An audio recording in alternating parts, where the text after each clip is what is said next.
Hi guys, good morning. ನಾನಿವತ್ತು ನನ್ನ mini ವ್ಲಾಗ್ನ ಸ್ಟಾರ್ಟ್ ಮಾಡ್ತಾ ಇದ್ದೀನಿ. ಏನಪ್ಪ ಅಂದರೆ ನಾನು ವೆಯ್ಟ್ ಲಾಸ್ ಮಾಡಬೇಕು ಅಂತ ತುಂಬ ದಿವಸದಿಂದ ಅನ್ಕೋತಾ ಇದ್ದೆ. ಆಗ್ತಾನೆ ಇರಲಿಲ್ಲ. ಈ ಸಲ ನಾನಾದರೂ ಪಕ್ಕ ಟ್ರೈ ಮಾಡಬೇಕು ಅಂತ ಸ್ಟಾರ್ಟ್ ಮಾಡಿದ್ದೀನಿ. ಸೊ ಮಾರ್ನಿಂಗ್ ಇದ್ದ ತಕ್ಷಣ ಜೀರಾ ವಾಟರ್ ತೊಗೋತಾ ಇದ್ದೀನಿ.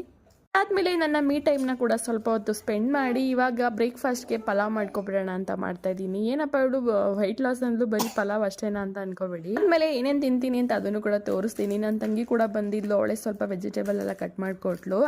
ತುಂಬ ಹತ್ರದಲ್ಲೇ ನನ್ನ ತಂಗಿ ಕಸಿನ್ ಸಿಸ್ಟರ್ದು ಮದುವೆ ಇದೆ, ಅದಕ್ಕೋಸ್ಕರ ನನ್ನ ಸ್ಕಿನ್ನ ಕೂಡ ಪ್ರಿಪೇರ್ ಮಾಡ್ಕೊಳ್ಳೋಣ ಅಂತ ಹೇಳಿ ಹೆಲ್ದಿ ಡ್ರಿಂಕ್ಸ್ ಕೂಡ ಟ್ರೈ ಮಾಡಿದೆ. ಕ್ಯಾರೆಟ್ ಹಾಗೆ ಮತ್ತೆ ಲಾಸ್ಟಲ್ಲಿ ನಿಂಬೆಹಣ್ಣು ಹಾಕೊಂಡಿದ್ದೀನಿ. ಕ್ಯಾರೆಟ್ ಮತ್ತು ಕರ್ಬೇವು ನಿಂಬೆಹಣ್ಣಲ್ಲಂತೂ ತುಂಬಾನೇ ಒಳ್ಳೊಳ್ಳೆ ಆಂಟಿ ಆಕ್ಸಿಡೆಂಟ್ಸ್ ಇರುತ್ತೆ, ಅದಕ್ಕೋಸ್ಕರ ನಮ್ಮ ಸ್ಕಿನ್ನ ತುಂಬ ಬ್ರೈಟನ್ ಮಾಡುತ್ತೆ. ಸೊ ಇವತ್ತು ಹಂಗೆ ಹೊರಗಡೆ ಹೋಗ್ಬೇಕಿತ್ತು, ಅದಕ್ಕೋಸ್ಕರ ಸಿಂಪಲ್ ಆಗಿ ರೆಡಿ ಆದೆ. ಪಾಪುನು ಕೂಡ ಸ್ಕೂಲಿಂದ ಕರ್ಕೊಂಡು ಬಂದ್ವಿ. ಅಷ್ಟರಲ್ಲಿ ನಮ್ಮ ಅಕ್ಕ ಕೂಡ ಬಂದ್ಲು. ಮಾಡ್ತಿರೋದು ಇಂಟರ್ಮಿಟೆಂಟ್ ಫಾಸ್ಟಿಂಗ್, ಅದಕ್ಕೋಸ್ಕರ ನಾನು ಎವ್ರಿ ಡೇ 12 o'clock ಗೆ ಊಟ ಮಾಡ್ಕೋತೀನಿ. ಸೊ ಇವಾಗ ಹೊರಗಡೆ ಕೂಡ ಹೊರಡ್ವಿ, ಮತ್ತೆ ಸಿಗ್ತೀನಿ. ಬಾಯ್.